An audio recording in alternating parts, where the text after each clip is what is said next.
Hello friends, welcome to our YouTube channel. We are learning. So SSC CGL 2025 prelims exams అయితే start అయిపోయినాయి. చాలా చోట్ల కూడా మనం వింటా ఉన్నామండి. లైక్ కొన్ని సెంటర్స్లో ఎగ్జామ్ క్యాన్సిల్ చేస్తామంటున్నారు.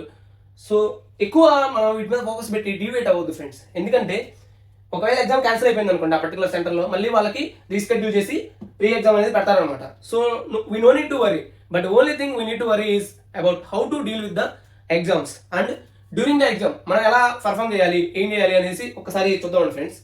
ఫస్ట్ థింగ్ వచ్చేసరికి ఎక్కువ డివేట్ అవ్వద్దు.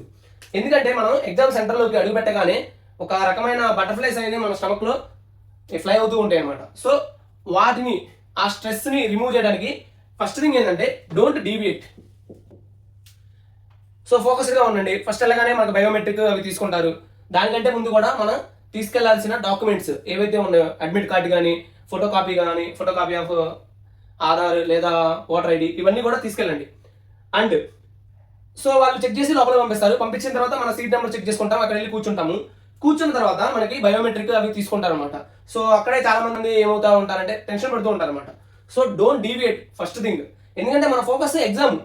ఇప్పుడు ఒక పర్సన్ బాగా హంగ్రీగా ఉన్నాడు, తను తినడానికి వెళ్ళాడు, తన ఫోకస్ మొత్తం కూడా తినడం మీద పెడతాడు. అంతేగాని ఆ ప్లేట్లు ఎప్పుడు రెడీ అవుతాయో, at the same time water ఇస్తారో లేదో, లేదా చివరిలో ఐస్ క్రీమ్ పెడతారో లేదో, అది కాదు, ముందు మన ఆకలి తీరాలన్నమాట. సో దానికోసం ఏంటంటే మన ఎగ్జామ్ ప్రాపర్గా రాయాలి.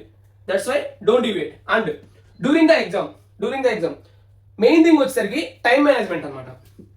Time management. సో ఇక్కడ వచ్చేసరికి చాలా మంది ఏమవుతా ఉంటారంటే ఒక పర్టికులర్ క్వశ్చన్ మనకు రాలేదు, సో దాన్ని వెంటనే స్కిప్ చేసేసి నెక్స్ట్ క్వశ్చన్కి వెళ్ళడం బెటర్ అనమాట. మీరు అడగొచ్చు, సరే ఎంత టైము మేము ఆ పర్టికులర్ క్వశ్చన్ మీద ఉంటే మాకు ఇదవుద్ది అనేసి అని అడగొచ్చు ఫ్రెండ్స్. అది depends on the particular person. ఎందుకంటే అసలు ఎగ్జాక్ట్గా ఇంత టైం ఈ క్వశ్చన్ మీద ఉండాలని ఏం లేదనమాట. సో మనకి ఆ క్వశ్చన్ కొంచెం ట్రై చేస్తే వస్తుంది అనిపిస్తే ఒక 20 to 30 seconds ట్రై చేయండి.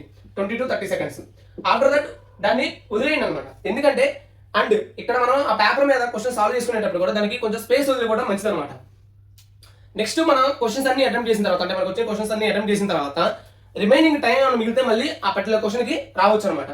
So that is time management. And one more thing is section to సెక్షన్కి స్కిప్ చేస్తున్నప్పుడు, అంటే వేరే సెక్షన్కి చేంజ్ అవుతూ ఉన్నప్పుడు కూడా మనకి చాలా మంది చేసే పొరపాటు ఏంటంటే ఆ పర్టికులర్ సెక్షన్ల మీద ఎక్కువ కాన్సన్ట్రేట్ చేస్తారనమాట. ఫ్రెండ్స్ ఇక్కడ సింపుల్ థింగ్ ఫ్రెండ్స్, ఎందుకంటే మనకి 4 సెక్షన్స్ ఉన్నాయి: reasoning, English, quantitative aptitude and GK. So వీటిలో ఫస్ట్ చాలా మంది జిఎస్, జీకే అటెంప్ట్ చేస్తారనమాట. ఎందుకంటే ఈజీగా క్వశ్చన్స్ చదువుతాము, వస్తే పెడతాం, లేదంటే పక్క నెక్స్ట్ సెక్షన్కి వెళ్ళిపోతాం. సో ఫస్ట్ నా బెస్ట్ సజెషన్ వచ్చేసరికి జిఎస్ని అటెంప్ట్ చేయండి. లేదా ప్రజెంట్ కొంచెం మనకి ఇంగ్లీష్ సబ్జెక్ట్ ఎలా ఇస్తున్నాడో అది చూస్తాం అనమాట. అది ఈజీగా ఉంటే సపోజ్ ఆ ఇంగ్లీష్ని అటెంప్ట్ చేయండి. నెక్స్ట్ జిఎస్కి వెళ్ళండి. ఎందుకంటే ఇక్కడ మనకి టైం మిగులుతుంది అనమాట. ఫర్ ఎగ్జాంపుల్ ఈ రెండు కలిపి కూడా మనకి 20 minutes అయిపోయాయి అనుకోండి. సో 40 minutes 2 sections మీద ఉంటుంది కదా. సో అది ఈజీ అనమాట మనకి. అప్పుడు కొంచెం కాన్ఫిడెన్స్ వస్తుంది. So that we can do better అనేసి.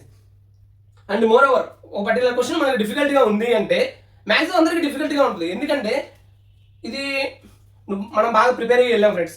ఫర్ ఎగ్జాంపుల్ ఆ పర్టికులర్ ఎగ్జామ్ చాలా టఫ్గా ఉంది అనమాట, చాలా హార్డ్గా ఉంది.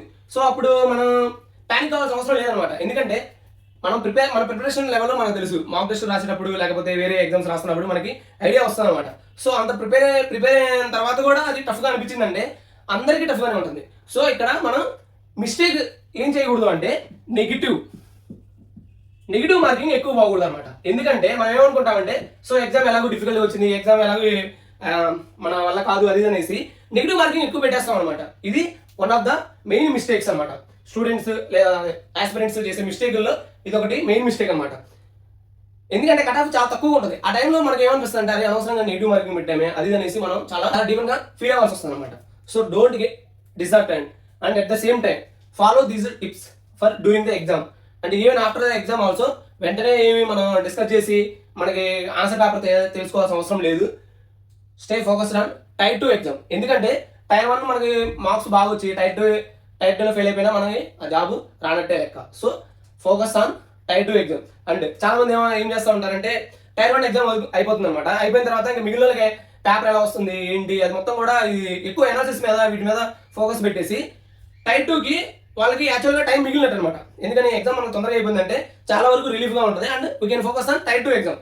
బట్ ఇక్కడ ఏం జరుగుతూ ఉందంటే ఈ అనాలిసిస్ అని ఆ అనాలిసిస్ అని లేకపోతే ఆ క్వశ్చన్ పేపర్లో ఆ మిస్టేక్ వచ్చిందని ఈ మిస్టేక్ వచ్చిందనేసి ఇంకా చాలా ఎక్కువ ఇది ఫోకస్డ్గా ఉండి మెయిన్ పార్ట్ అంటే టైప్ 2 ఎగ్జామ్ మీద మనకి వాల్యుబుల్ టైంని మనం మిస్ చేసుకున్నట్టు అవుతుంది అనమాట. So don't waste your time based on analysis and anything.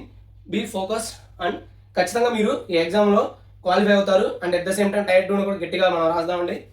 నా వంతు ప్రయత్నంగా నేను వీడియో చేసి మీకు పెడతా ఉంటాను ఫ్రెండ్స్. సో సపోర్ట్ చేయండి అండ్ సబ్స్క్రైబ్ చేయండి, లైక్ చేయండి. మ్యాక్సిమం నాకు వీలైన వీడియోస్ మీకు పెట్టడానికి ట్రై చేస్తూ ఉంటాను friends. And thank you for listening to this. All the best.